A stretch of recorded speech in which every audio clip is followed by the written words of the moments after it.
Imagine a night, not a modern night, is with streetlights outside the window, with the hum of the refrigerator in the kitchen, with the blue glow of a phone on the nightstand. A different kind of night, an old night, the kind that almost nobody alive today has ever seen or will ever see. Complete darkness. In the 15th century, when the moon hid behind clouds, a small European town sank into a darkness so total that a hand held in front of the face became invisible.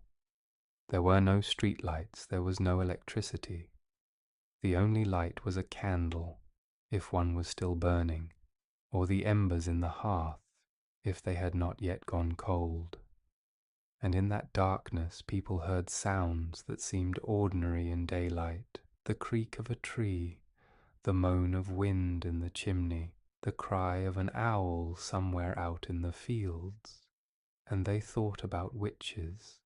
I want to begin this story right here, not at the bonfire in the town square, not at the loud proceedings of a court, but in the darkness, in the quiet, slow, endless medieval night, where fear lived as naturally as cold lives in winter, invisible but felt in every cell of the body.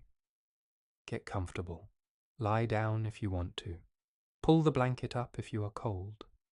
I am in no hurry, and you do not need to be either. This is a long story, and I will tell it slowly, the way it deserves to be told, step by step, town by town, name by name. Because behind every large number, and we will be speaking of very large numbers tonight, stands a single person, with a single face, a single fear, a single morning that turned out to be the last. Let us begin at the very beginning. What is a witch? If you ask someone alive today, they will most likely describe something from a fairy tale. An old woman with a crooked nose, a cauldron of bubbling liquid, a broomstick, perhaps a small cottage in the forest standing on chicken legs. These are the images that culture left us, stories that mothers and fathers read to children, and that they themselves once heard from their own mothers and fathers. But in the 15th and 16th centuries, the word witch meant something entirely different, and something far more dangerous, not for the witch herself, but for any woman who happened to live near people who believed in these things. The official church definition of the time went something like this. A witch is a woman who has made a pact with the devil, who has voluntarily renounced God and surrendered her soul to dark forces in exchange for supernatural abilities, who can send illness upon people and livestock, ruin harvests, summon storms, make men infertile and women incapable of giving birth. That sounds like something very specific, does it not? Like a clear crime with clear signs. But here is the problem. How do you prove that a woman has made a pact with the devil? How do you see it? How do you measure it? And this is where the part of the story begins that actually explains everything that followed. Because when a crime cannot be proven by ordinary means, people start looking for signs, indicators, external clues that supposedly point to an inner darkness. And those signs very often turned out to be things the woman could not change. The color of her hair, the color of her eyes, the shape of her face, her beauty or its absence, the things she had been born with. Before I go further, I want to say one thing clearly. Everything I will tell you today is real history, not invented, not embellished. The names I will mention are real names of people who really lived. The numbers I will mention are the results of the work of real historians who spent years in archives reading yellowed manuscripts in Latin and Old German, and Old French, and Old Scots. And at the same time, this story is also something more than a collection of facts. It is a story about fear, about what it does to people, about how perfectly ordinary, educated, religious, well-meaning people can do terrible things and genuinely believe the whole time that they are saving the world. That is not as far from us as we might like to think. But now let us go back to the 15th century. The year is 1486, the city of Strasbourg, at the time part of the Holy Roman Empire, today part of France. Two monks are sitting and writing a book. Their names are Heinrich Kramer and Jakob Sprenger. Both are Dominicans, both are inquisitors.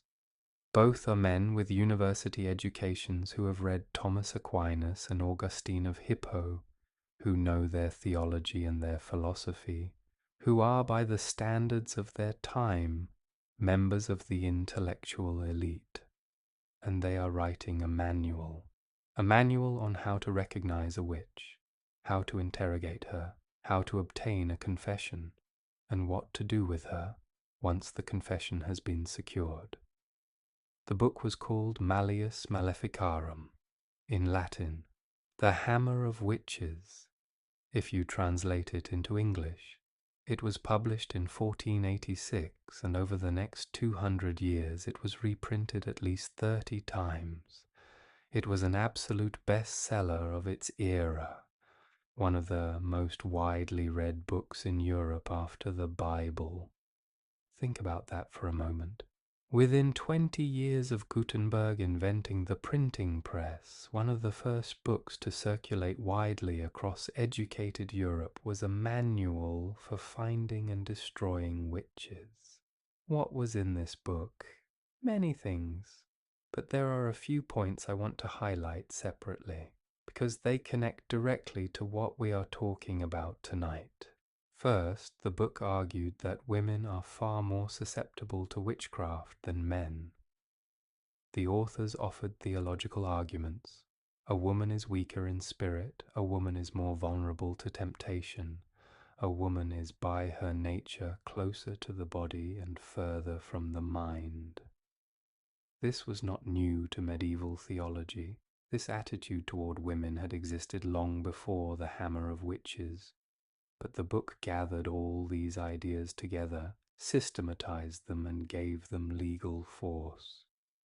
Second, the book gave specific instructions on how to identify a witch by external signs.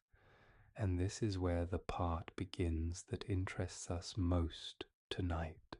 What made a woman suspicious? The first and most obvious thing: unusual appearance. Here I need to explain a little about how people of that time thought. In medieval and early modern thought, there existed an idea called physiognomy. This was a pseudoscience, although it was considered a perfectly serious discipline at the time, which argued that a person's outward appearance reflects their inner character and spiritual condition. In other words, if a person is beautiful, they are good. If they are ugly, they are evil. But there was one important qualification that medieval theology added. The devil can imitate beauty. The devil can put on an extraordinarily attractive exterior in order to tempt and deceive. And so extraordinary beauty, man, this sounds incredible, but it is true, could itself be suspicious. A woman is too beautiful. Where does such beauty come from? Who gave it to her? Perhaps someone who should not have. And alongside this, unusual physical characteristics, things that made a woman stand out from those around her. Red hair, green eyes, unusually pale skin, or the opposite, unusually dark skin in a region where everyone was fair. Birthmarks in unusual places, these were called marks of the devil, and were searched for during examination of the body. left-handedness because the left side was traditionally associated with darkness and evil, even unusually thick or unusually sparse eyebrows. If you read some court records from that period, you find descriptions of accused women that read like descriptions of portraits, so thoroughly was their appearance documented. And very often in these descriptions there is red or dark red hair, green or grey-green eyes, a natural attractiveness that witnesses described almost with indignation, as if that attractiveness was itself evidence of something. Why red hair specifically? This is a question that has interested historians for a long time, and the answer, as always in history, is not one but several, and they are all tangled together. Start with the simplest. Red hair is rare. Approximately 2% of people on the planet are born red-headed. In medieval Europe, where most people had dark blonde or chestnut hair, red hair stood out. It drew attention. And everything that draws attention becomes an object of interpretation. The second reason is symbolic. Fire. Red hair the color of flames, the color of blood, the color of the sunset before a storm. Fire in medieval symbolism is an ambivalent element. On one side, warmth, protection, civilization. On the other, destruction, hell, punishment. People whose hair recalled fire automatically entered the space of this symbolism. The third reason is iconographic. Medieval art developed certain standards for depicting wicked characters.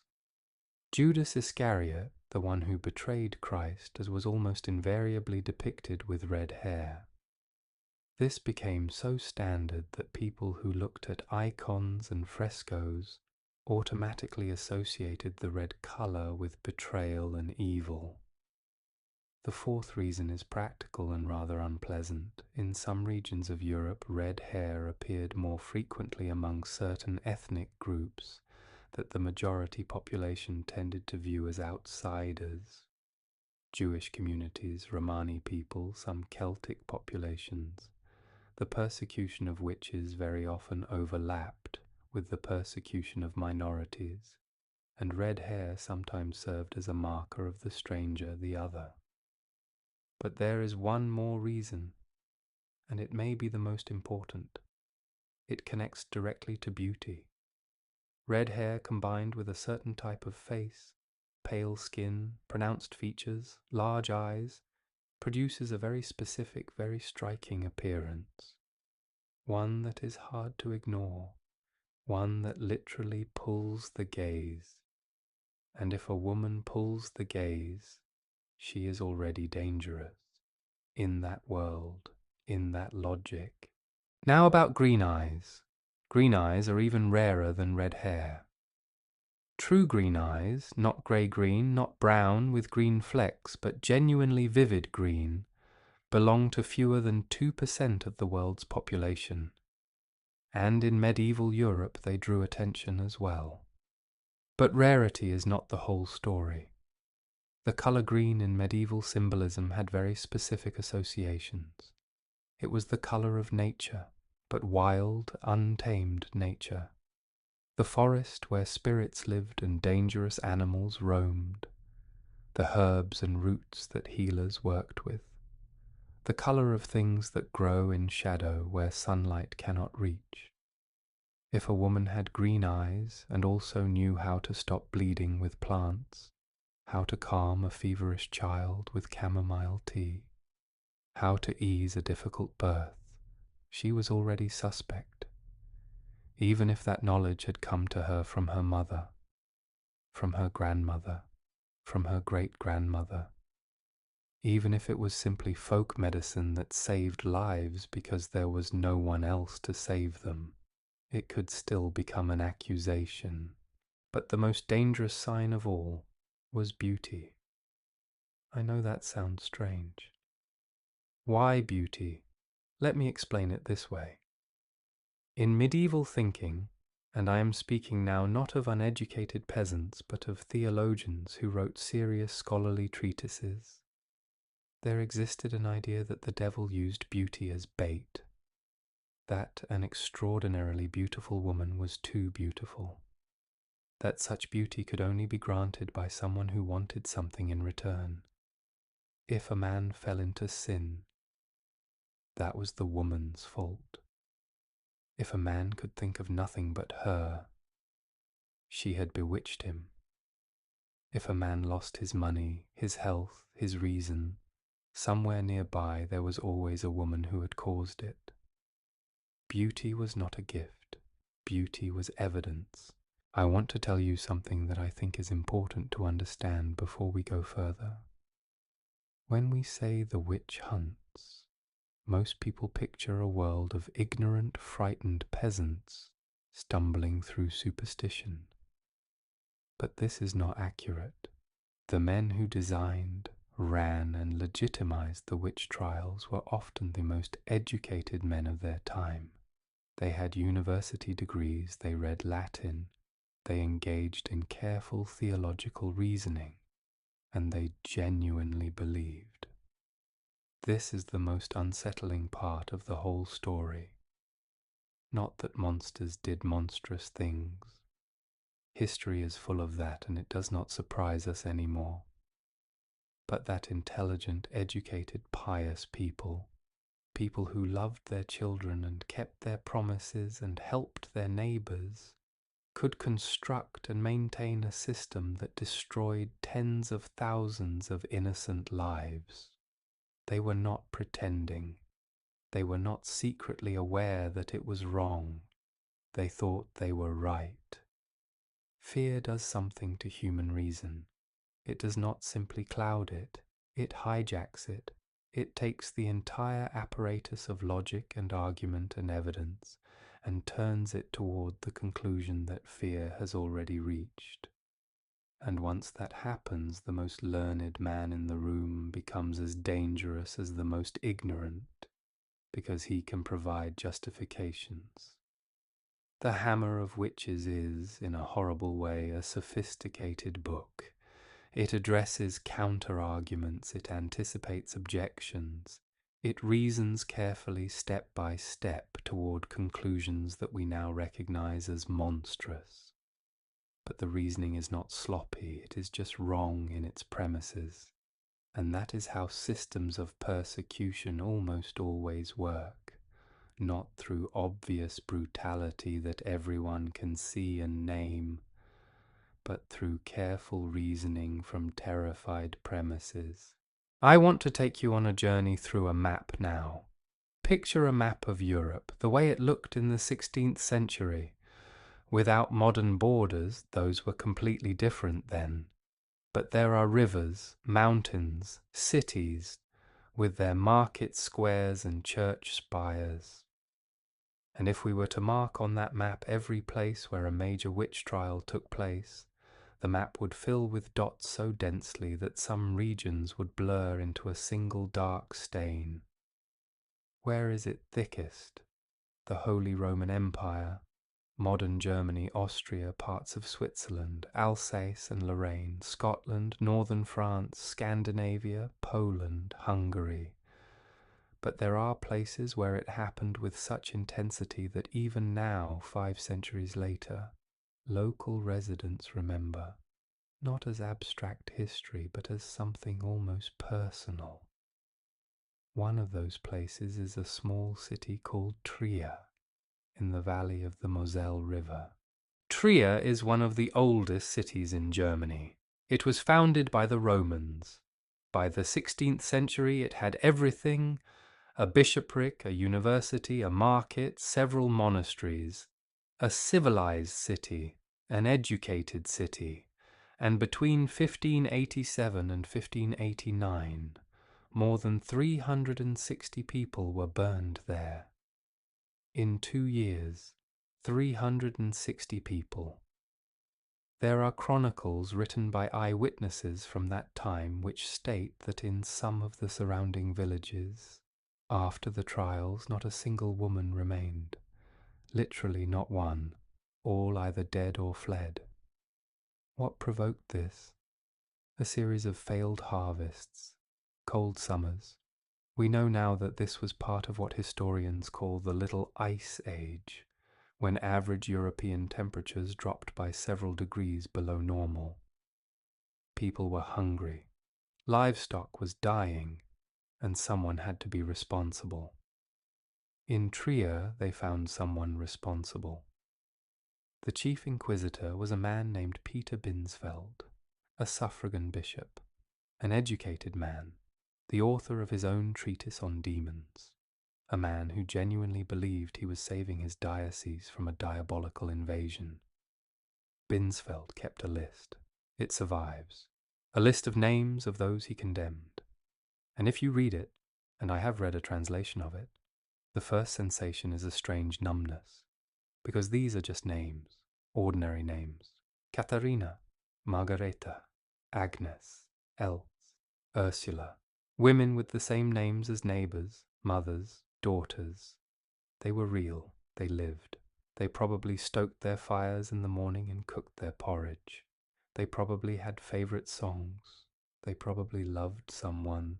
And then Binsfeld came. But Trier is not an exception. It is an example of what was happening across Europe, simply at greater scale and over a shorter time. Take Scotland. The trials there had a very specific character, and very often they were connected directly to beauty and to how men responded to female attractiveness. Scottish trials from the late 16th and early 17th century are well documented, and if you read the interrogation transcripts, and they do survive and translations exist, one detail stands out. Very often an accusation began not with some specific harm, not with a neighbour's livestock falling ill or a field of crops failing. It began with a man feeling desire for a woman, and being unable to explain that desire through any means other than magic. She bewitched me. She made it so I could think of nothing else. These phrases appear in Scottish documents with regularity, and courts took them seriously, because within the logic of the time, this made sense. If a man feels an irresistible pull, if he loses control of himself, this is not his weakness. This is an external force. This is magic. And this magic is the woman's crime. I want to tell you about a specific woman now. Her name was Gaylis Duncan, Scotland, 1591. Gaylis was a young maidservant in the household of a local official named David Seaton. She had a reputation as someone who could heal. She often helped sick people in her district. At night she sometimes went to neighbours to tend to the ill. This was common practice for women of that time. But Seaton, her employer, decided this was suspicious. How did a young maidservant come by such knowledge? How did she heal? Who taught her? He personally interrogated her. She refused to answer. He then ordered her body searched for a devil's mark, a mole or blemish that was said to indicate a pact with Satan. Something on her neck struck him as suspicious. Gaylis was tortured. After several sessions she confessed to things she had not done. She named names. She drew other women and men into the case. Her confession led to one of the most famous Scottish trials, the North Berwick witch trials. More than 70 people were arrested. Most were executed. The Scottish king himself, James VI, who would later become James I of England, and commissioned the famous translation of the Bible, personally participated in the interrogations. He was so captivated by these proceedings that he wrote his own book on demonology. And Gaylis Duncan, a young maidservant who simply healed people at night, was executed in 1591. How old was she? The records do not preserve her exact birth date, but witnesses described her as young, very young, perhaps 18, perhaps 20. Now I want to talk about the mechanics, about how this worked from the inside, how an ordinary accusation became a case that ended in death. This matters to understand because without it, it is easy to assume that the victims were somehow especially unlucky, or especially vulnerable, or caught by some unusual combination of misfortune, that there was some special evil fate involved. But in reality, the system was designed so that once you entered it, escape was almost impossible. Here is how it worked. Someone, a neighbor, a relative, an acquaintance, sometimes even a husband, filed a denunciation. The denunciation could be entirely vague. This woman behaves strangely. This woman knows too much. After she walked past my vegetable garden, my cabbage died. The denunciation went to the local court or to church authorities. The woman was arrested. Then the interrogation began. But before questioning started, the court typically conducted what was called an examination of the body, a detailed inspection of the entire body in search of a devil's mark. This could be a mole, a skin blemish, a scar from an old wound, a prominent vein, almost anything. Almost any body will yield a sign if you search carefully enough. If a mark was found and that was already evidence, then came torture. In most jurisdictions, torture was officially permitted and even required in order to obtain a confession. Methods varied by region and period, but the goal was the same: make the woman confess. In the confession, she was required to name the devil she had made her pact with, describe the Sabbath she had attended, and, most importantly, name the other witches she had seen there. This is where the system reproduced itself. Every confession produced new names. Every new name meant a new arrest, a new interrogation, new names. This is what I mean by a chain reaction, and in some regions it destroyed entire communities. I want to mention one more detail about how accusations spread, because it connects to everything we are discussing tonight about beauty and visibility. The accusation did not always begin with a woman's appearance, but it very often did. And there is a specific pattern worth noting. When accusations arose from personal conflict rather than from communal disaster, not a failed harvest, not an epidemic, but from one person's grievance against another, the woman at the center of that conflict was very frequently someone whose appearance or behavior made her visible, someone who stood out, someone who was noticed, someone too beautiful, too independent, too unwilling to make herself small, and often a woman who had refused someone something: marriage, attention, what that someone felt they were owed. The system of accusation became, in many cases, a tool for punishing women who had said no. Let me tell you about a city called Bamberg, Bavaria, between 1626 and 1631. Over 5 years, more than 300 people were executed there. But what matters most for our story? Among them were several teenage girls, young women not yet 20. The youngest victim of the Bamberg trials that historians have been able to identify from documents was a girl named Barbara Liefler. She was 19 years old. She was the daughter of a prosperous burgher. Not poor, not marginal, not different in any obvious way. Simply a girl from a good family. Beautiful, the court documents describe her appearance, with reddish hair and bright eyes. She was arrested after one of the already condemned women named her during interrogation. Barbara did not confess immediately. She held out for a long time. The interrogation lasted weeks. Finally, she confessed to everything they wanted from her. She named several people. Among the names she gave was the name of her own father. Her father was arrested too, tried, executed. The Liefler family was destroyed entirely. The Bamberg trials are also notable because among the condemned was not only women and young girls. There was the burgomaster of the city, Johannes Junius. He was arrested after someone named him during interrogation. By the time of his arrest, he had already been trying to stop the trials. He had sent letters to higher authorities pleading for intervention. He was arrested anyway. He wrote a letter to his daughter from prison. This letter survives. In it he writes, "I do not know what is happening. I do not know how to defend myself against what they accuse me of. They want me to confess to something I did not do.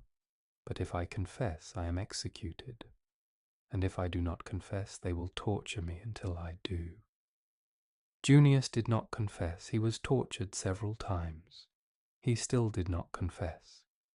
He was executed without a confession, which was relatively rare.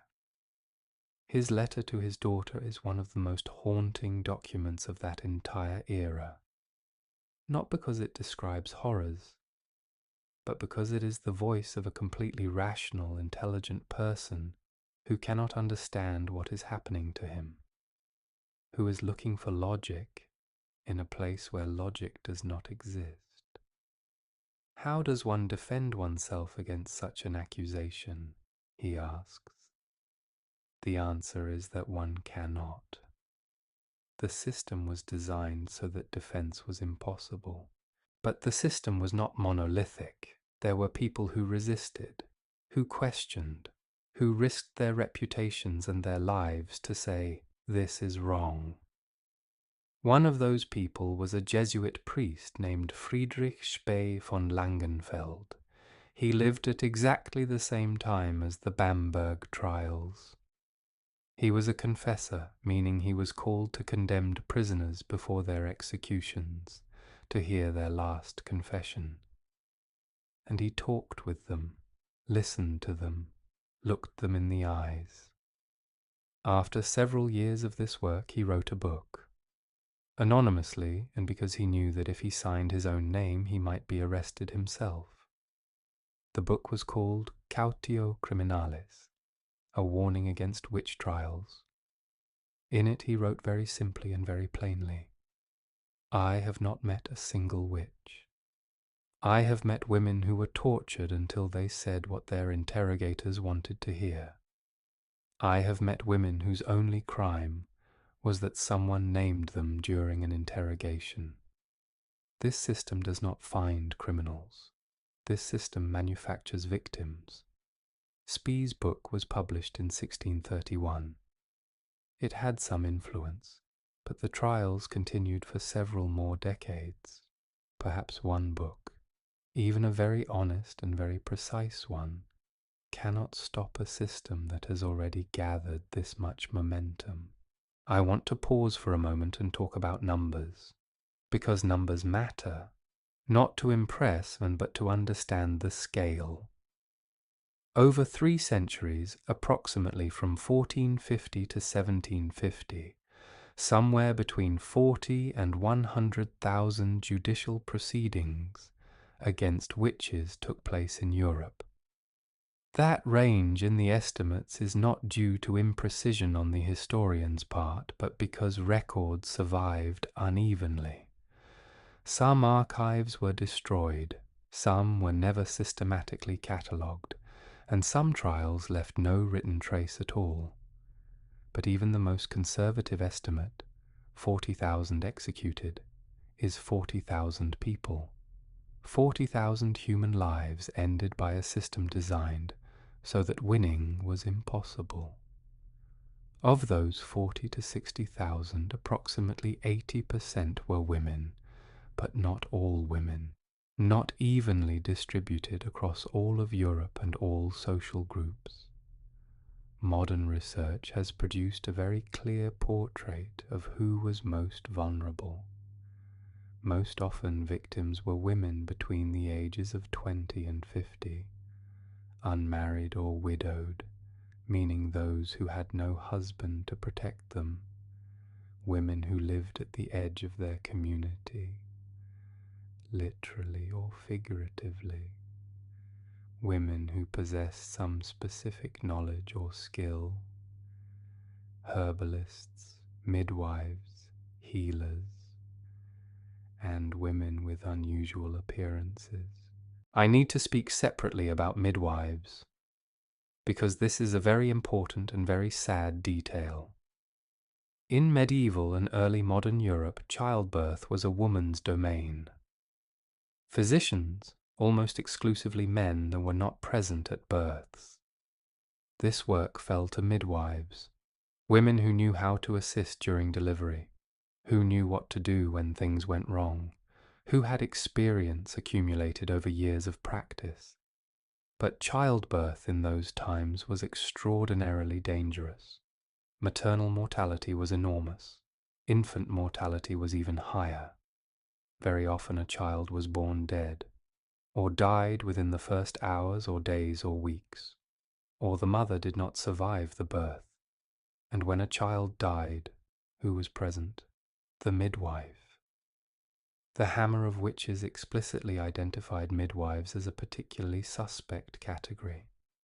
The authors wrote that midwives could secretly sacrifice newborns to the devil, could use parts of dead infants in their magical rituals. Of course, they did no such thing. They were simply present when infants died. And infants died frequently, and because there were no antibiotics, no understanding of hygiene in the modern sense, and almost no medicine in any meaningful form. But in the grief of parents who had lost a child, an explanation was needed. And an explanation was found. The midwife, the witch. She did something. Now I want to talk about something that rarely gets mentioned, the economics. The witch hunts were not only about religion and fear, they were also about money. In most jurisdictions, the property of a condemned witch was confiscated. Land, house, livestock, money. Everything passed to the state or to the church or was divided between them.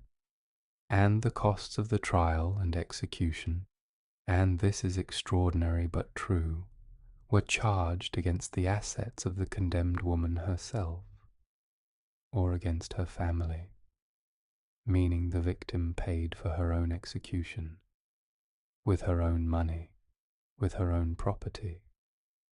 In some regions, this economic motive was so obvious that modern researchers identify it openly as one of the key driving factors. Women with property, women who owned land, widows who had inherited their husbands' estates, they became victims at disproportionate rates. Good land adjacent to someone who wanted it, a valuable house, an inheritance with no direct heir. And suddenly a denunciation. This does not mean that every accusation was a deliberate property crime, but it means the system created very convenient conditions for such crimes, and some people exploited them. Let me return to the question of appearance, because I have not yet told you about one very specific practice that connects beauty directly to accusation. It was called the swimming test. If a woman was suspected of witchcraft, she might be thrown into water, bound. And if she sank, she was innocent, posthumously exonerated. If she did not sink, this proved her guilt. Yes, you have understood correctly. The only way to win this test was to drown. But there is a detail that is even more unsettling. This test was initially applied precisely to identify witches.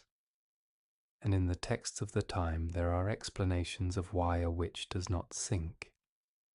It is said that water, sacred water, baptismal water, repels those who have made a pact with the devil. Water does not accept them. But there is another interpretation which seems to me far more plausible. In some regions there was a belief that a witch cannot truly weep, that she can appear innocent and beautiful if she chooses, but genuine tears are not available to her. And so before the swimming test, there was sometimes another test, the test of tears. A woman would be read religious texts. The details of her alleged crimes would be described to her. Attempts would be made to move her to pity or to terror, and observers would watch whether she wept. Some women did not weep, for various reasons. Some were in a state of shock. Some simply refused to give their tormentors the satisfaction of seeing their tears. Some perhaps genuinely could not cry from the extremity of their terror. And this absence of tears became evidence. If you are beautiful and you do not weep, you are a witch, because only a witch can appear composed in such a situation. I want to tell you about a small town in Alsace. It is called Obernai.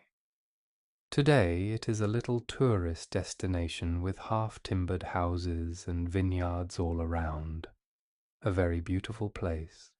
Tourists go there to take photographs. But in the 16th century something happened there that the local residents have perhaps preferred to forget. Between 1560 and 1580, more than 100 people in Obernai and the surrounding villages were condemned.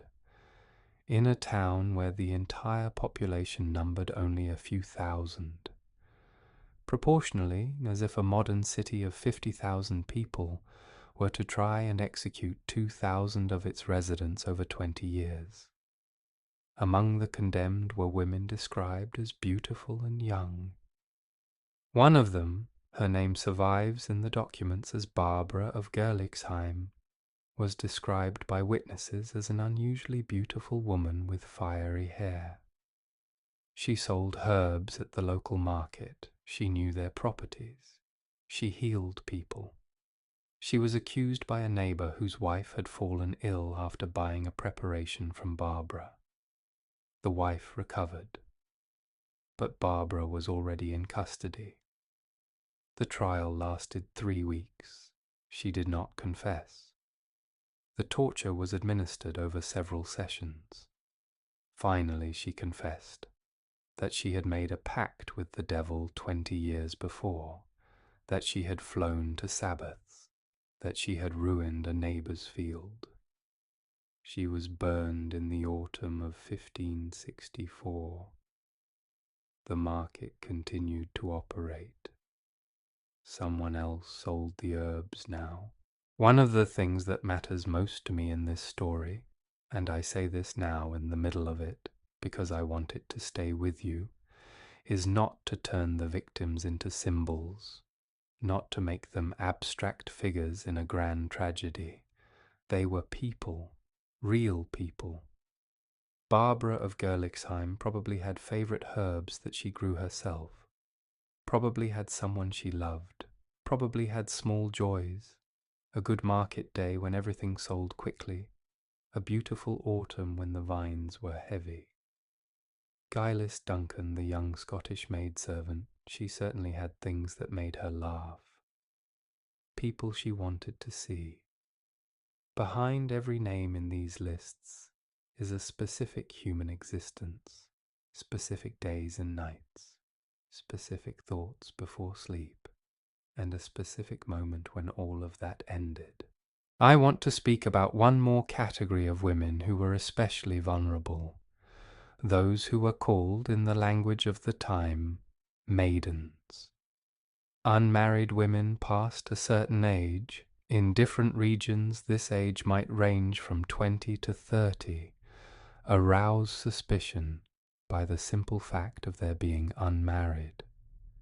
In a society where a woman without a husband was nearly legally invisible, without rights, without protection, without official status. An unmarried woman already disrupted the social order. Why is she not married? Do men not want her? Or does she refuse them? Both possibilities were suspicious. If men do not want her, there must be a reason. Perhaps something is wrong with her. If she refuses them, why? What woman in her right mind would refuse marriage? Only one who has something to hide. And if to this you added an unusual appearance, red hair, green eyes, attractiveness that drew eyes, the picture became, for people of that time, very clear. This woman is special. This woman is independent. This woman is beautiful and wants no husband. What more do you need to know? I want to shift the tone a little now. Step back from the facts for a few minutes and talk about what this looked like from the inside, not from the perspective of the judge or the accuser, but from the perspective of the woman herself. Imagine you have been arrested, not in any modern sense, with an official warrant, with a right to counsel, with procedural safeguards. People simply came, perhaps at night, perhaps in broad daylight at the market, in front of everyone. They said, "You are coming with us. You are taken to the local jail." In most small towns, this is simply a pit or a cellar, dark, cold, damp. You do not know exactly what you are accused of. They may tell you later, if they tell you at all. The first interrogation. Are you asked, did you make a pact with the devil? You answer, no. Did you attend a Sabbath? No. Do you know this woman? Perhaps it is the name of someone you know, a neighbor, an acquaintance, someone you have seen a few times at the market. If you say no to every question, the torture begins. The goal of the torture is simple. You must say yes. Not necessarily truthfully, just yes. Most people who were tortured long enough said yes. Not because they were criminals, but because the human body and the human mind have a limit. And when that limit is reached, a person will sign anything, say anything, name any names that their interrogators want to hear. This is well established in psychology and neuroscience. Under severe pain, a person loses the ability to distinguish truth from what is expected of them. They simply want it to stop. But in the legal systems of that time, a confession obtained under torture was considered valid. More than valid, as it was considered necessary. Without a confession, most cases could not be formally closed. There is one more aspect I must tell you about. What happened after the confession? After a woman had confessed, she was required to name her accomplices. Who else was at the Sabbath? Who else did she see there? With whom else did the devil speak? And women named names. Any names. Those they were angry with, those they disliked, or simply those who first came to mind. Neighbors, acquaintances, people they had seen at the market. Sometimes they named the names of enemies, and felt a brief grim satisfaction at the thought that now that person would suffer too. Sometimes they named names out of desperation, just to name someone, just to make the interrogation end. Sometimes they invented names that did not belong to anyone at all. But every named name triggered a new arrest, a new interrogation, new confessions, new names. And this is the chain reaction I described earlier. In some towns it consumed nearly everyone. I want to tell you about a city called Würzburg, not far from Bamberg in Bavaria. Between 1626 and 1631, the same period as the Bamberg trials, more than 200 people were executed there as well. Among the records from Würzburg, there is a document that historians have cited again and again. It is a list, compiled by a church official, of those who had been executed. What makes it extraordinary is the variety of people on it. There are old women, there are young women, there are men, there are children, children as young as 9 or 10 years old, listed among those burned. There are noble women from wealthy families.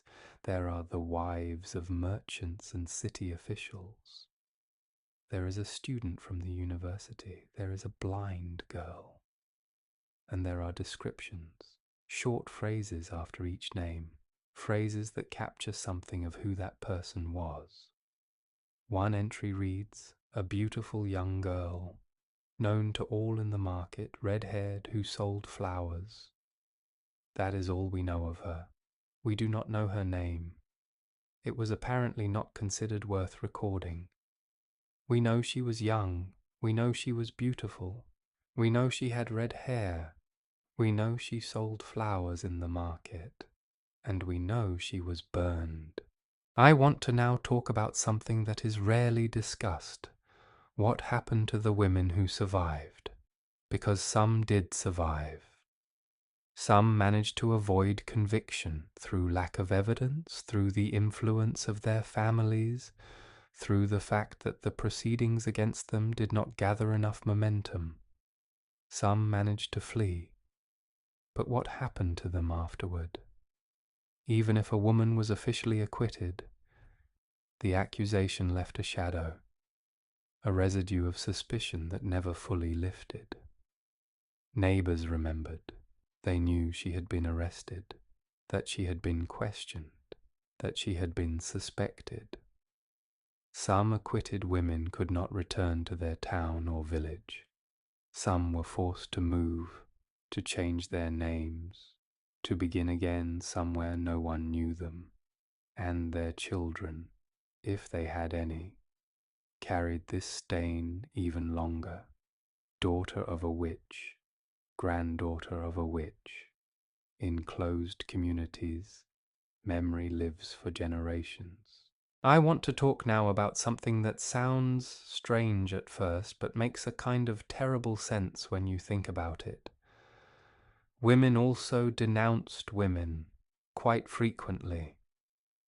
Among those who gave testimony against the accused, among those who filed denunciations, among those who identified witches in the street or at the market, there were many women. Why? This is a question that feminist historians of the late 20th century worked to answer, and the answers turned out to be complex. Partly fear. If you are the first to point at someone else, you become less suspect yourself. You demonstrate your loyalty to the system. Partly genuine belief. Women lived in the same society, breathed the same air, read the same religious texts. Many of them genuinely believed in witches, genuinely thought they were protecting the community. Partly personal conflicts. Women in closed communities competed with one another for resources, for status, for attention. The witch hunt gave them an instrument for resolving these conflicts, and partly, most painfully, it was an attempt to survive in a system that created victims. If the system has decided to destroy someone, it is better to be on the side of the system. Better to point at someone else than to become a victim yourself. This does not justify it, but it explains it. There is one more pattern I want to name before we move forward.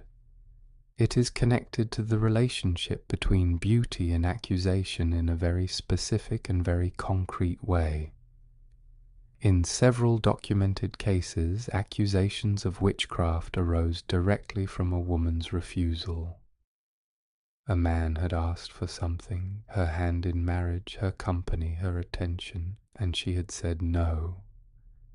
And in the weeks or months following that refusal, she found herself accused. We cannot prove in every individual case that the accusation was revenge for rejection. People do not write that down. No one files a denunciation that says she refused me and so I am calling her a witch.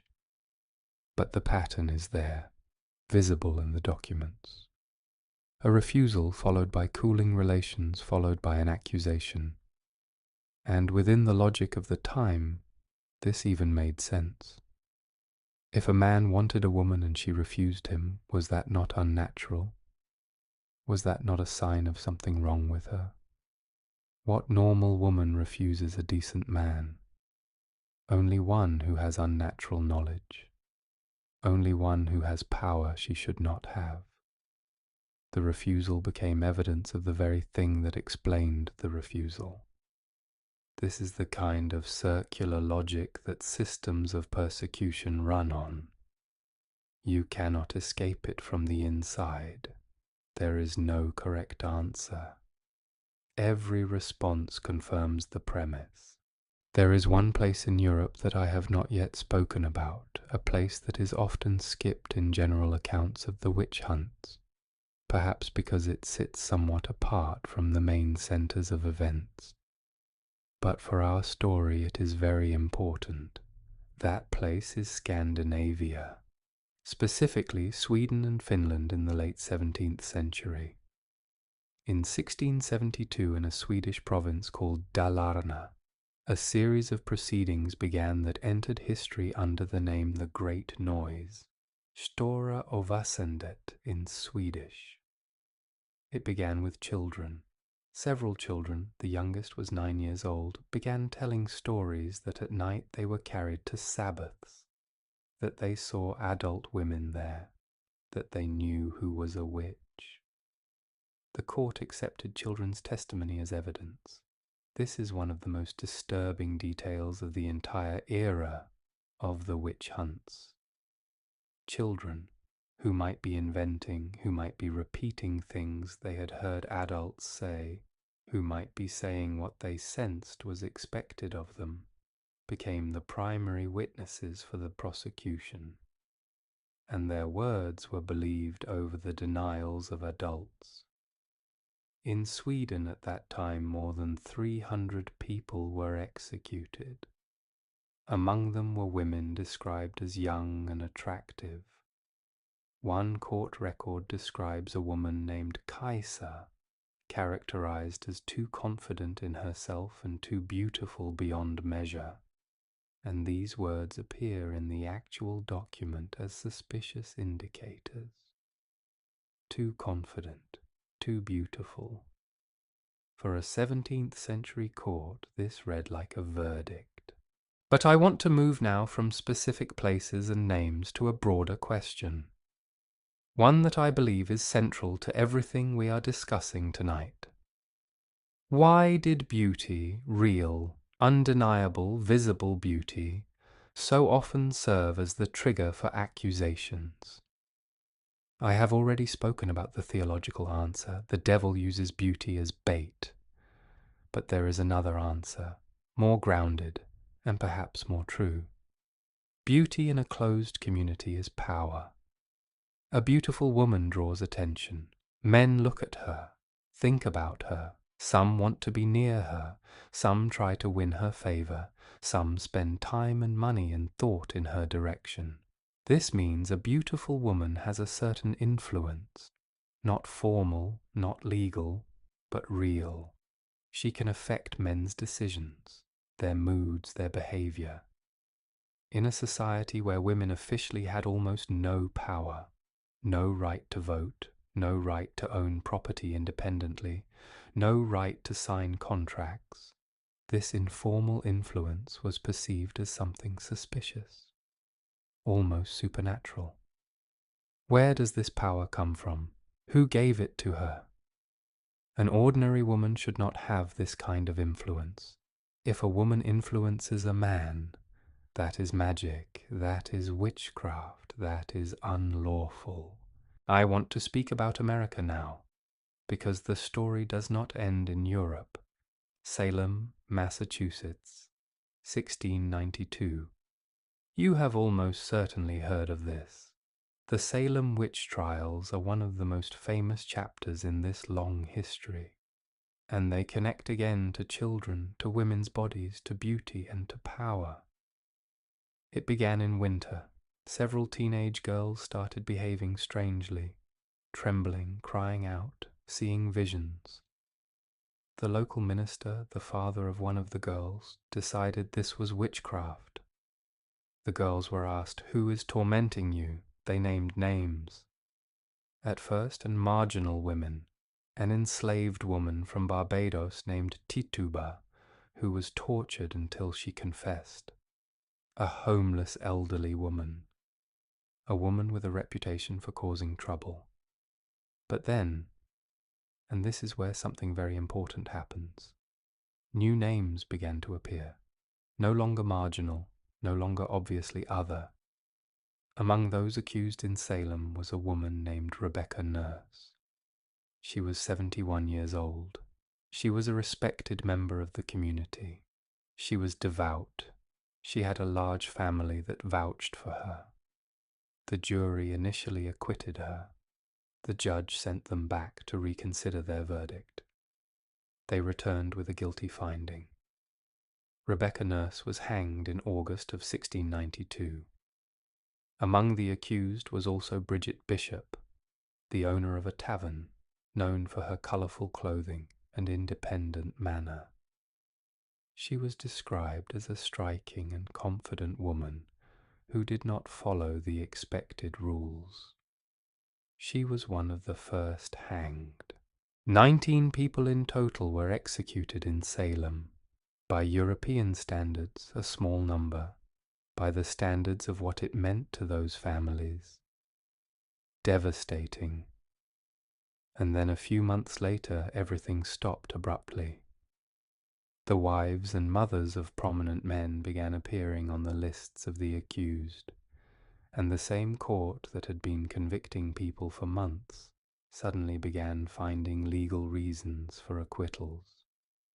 The same pattern again.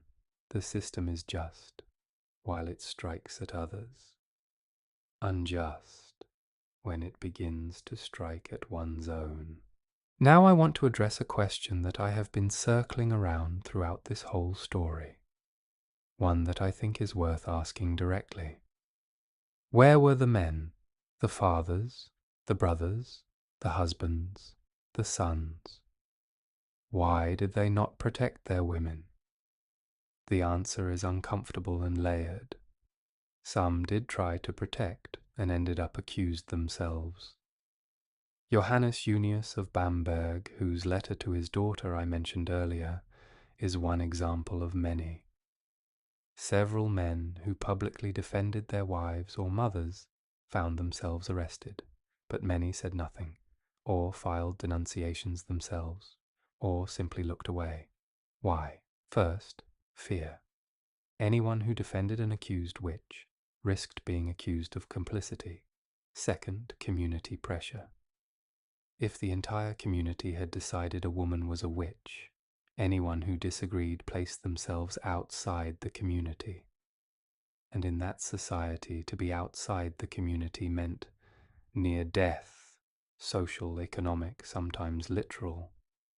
Third, and this is the most painful part, some men genuinely believed. They looked at their wife, their mother, their sister, and thought, but what if it is true? What if I do not know everything? What if she really did make some kind of pact? Fear does strange things to people. It makes them search for signs where there are none, suspect those they love most, believe the worst about people they have known their entire lives. I want to stop now and think about the survivors, not the women who were executed, the ones who watched. In a small town of the 16th or 17th century, nearly everyone knew someone who had been accused, a neighbor, a relative, an acquaintance, a woman they saw at the market every week, and everyone who knew such a woman lived with a particular feeling, one that is hard to name with a single word. It is a mixture of relief, that is not me, and guilt for that relief. A mixture of grief and fear. A mixture of wanting to help and knowing that help is impossible or dangerous. There are accounts from that time, diaries, letters, memoirs, where people describe this condition.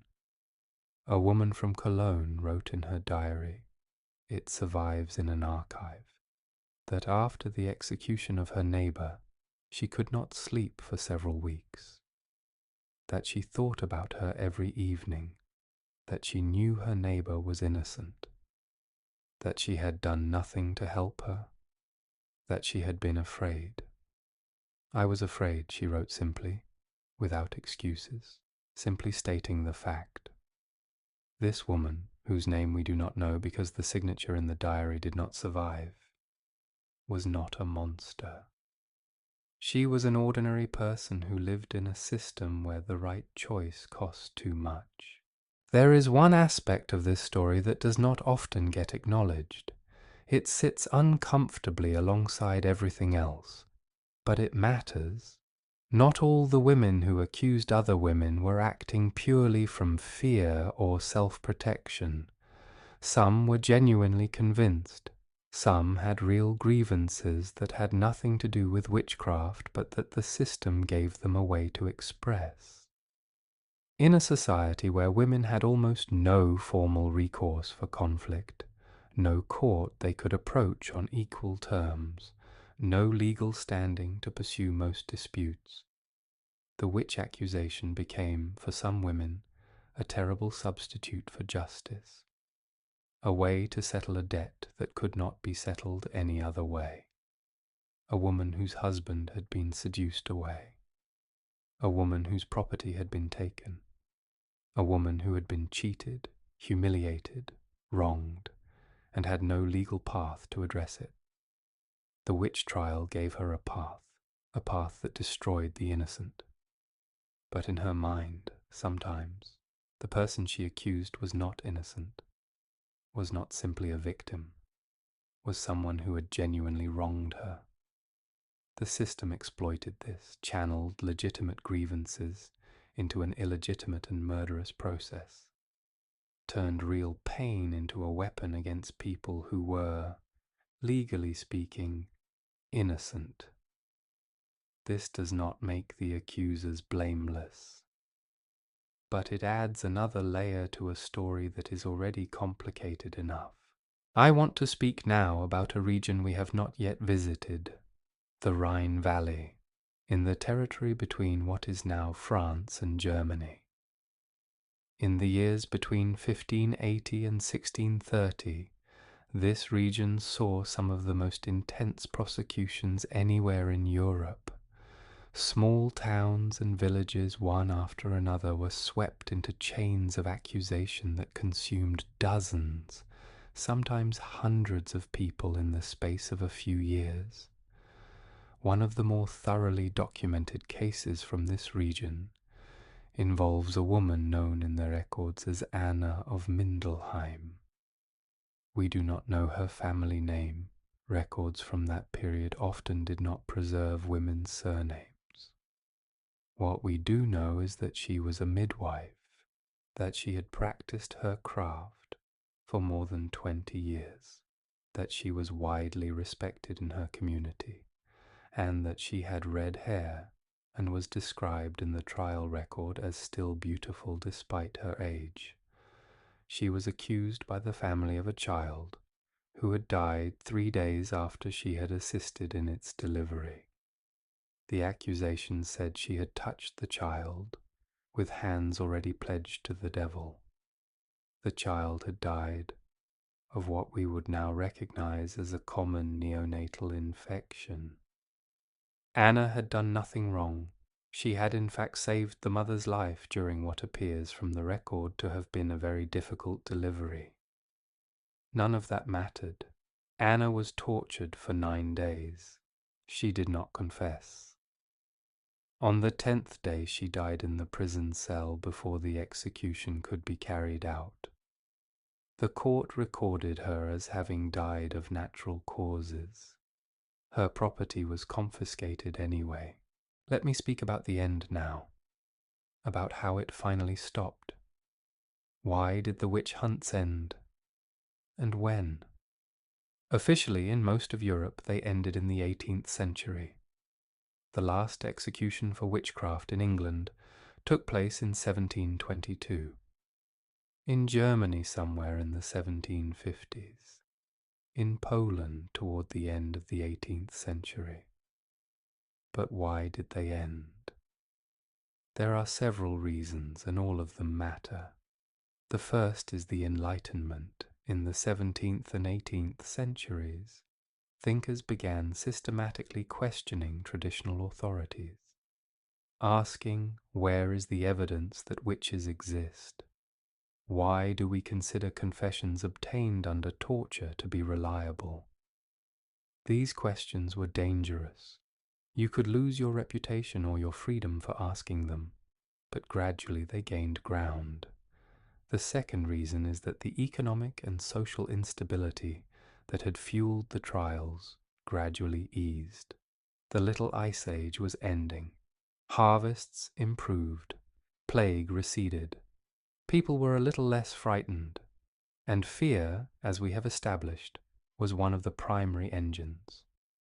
The third reason, perhaps the most important, is that the system began to destroy itself. When the chain reactions began consuming not poor widows and solitary herbalists, but the wives of merchants, the daughters of officials, the relatives of judges, suddenly the system revealed itself as unjust. Denunciations could be false. Confessions could be coerced. The same people who had supported the hunts for years began to think differently when their own families came under threat. This is a pattern that recurs throughout history. Systems of persecution tend to collapse not when the injustice becomes obvious in the abstract, but when it becomes personal to the people who hold power within them. I want to speak about the legacy, about what remained afterward. After the hunts ended, what happened to the communities that had passed through them? In some towns, the demographic consequences were catastrophic. When you remove dozens of women from a small community over a few years, that leaves wounds that do not heal in a single generation. Children who grew up without mothers, men left without wives, entire social networks destroyed by fear and suspicion. But there is another legacy, less visible but perhaps longer lasting. It is a culture of silence around women's bodies, women's beauty, women's knowledge. After several generations in which unusual appearance or specific knowledge could cost you your life, women learned to hide, learned to be inconspicuous, learned not to stand out, not to display knowledge, not to be too beautiful, too confident, too independent. This is not simply social behavior, it is something deeper, something passed from mother to daughter, alongside the quiet warning. Do not attract attention. Do not stand out. Be like everyone else. Some researchers believe that this culture of invisibility shaped women's psychology in Europe for centuries afterward. That the fear of being noticed, the fear of taking up space, the fear of being seen, these fears trace their roots partly to those 300 years when being a visible woman was genuinely dangerous. I cannot prove this with scientific precision, but when I read descriptions of women from that era, their caution, their learned invisibility, and then encounter modern women describing the same experience, the same practiced smallness, I think there is something important here that we are still living with. I am approaching the end of this story, and I want to make one final circle, return to the fog, to the morning, to the small town where we began. But first, a few thoughts that seem important to me. We have spent a very long night together, moved through cities and countries, through names and numbers, through courts and torture chambers and public squares. I hope you are not thinking of any of this as something cold and distant, as someone else's story in someone else's time, because this story is about us too, not in the sense that we are all potential inquisitors. Most people are decent. Most people, in most situations, want to do what is right. But a system can make decent people participants in something terrible, if that system is designed in a particular way, if it gives people instruments for expressing fear and envy and anger, and covers those instruments with the authority of law and religion and community consensus. This happened then, it has happened in other forms, at other times in other places. It is a lesson that humanity repeats, and will perhaps repeat again. But I also want to say something else. If you turn away from the horror for a moment and look at these 300 years from another angle, you can see something more. All of those women, red-haired and green-eyed, young and beautiful, independent and capable, those who knew plants and knew how to heal, those who did not want husbands and did not want to submit, those who were simply born too visible. They were real, genuine, alive. The system tried to destroy them. Partly it succeeded, but not entirely, never entirely, because the knowledge they carried, knowledge of plants, of the body, of nature, survived, passed to daughters hidden in recipes and songs and garden advice, preserved by those who were not caught and not condemned. The beauty they possessed, the beauty that so frightened those around them, it went nowhere. It simply became more careful, learned to hide itself, but was not destroyed. And the independence they demonstrated, which so disturbed the society around them that it reached for supernatural explanations, that too remained, like a seed under snow, waiting. There is one more thing I want to say before we reach the end, something about the women who resisted. Not dramatically, not with speeches and weapons in some heroic scene, but quietly, persistently. There were herbalists who were accused again and again, and who returned to their work because someone had to do it.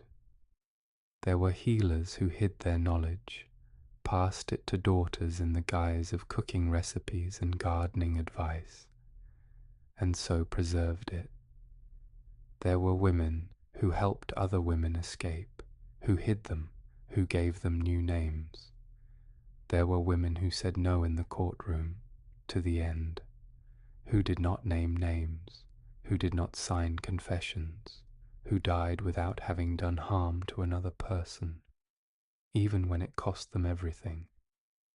Their names have almost not survived. Their actions were not recorded. Who writes down the story of a woman who simply refused to speak? But they existed. They were there. And in this there is something important for understanding human nature. Even in the darkest systems, even under the greatest pressure, some people choose differently. Now I want to come back to something very small, very quiet, the morning. Because throughout this entire story, through all the trials and all the fires and all the names we have spoken tonight, the mornings kept coming. Every single morning, without fail.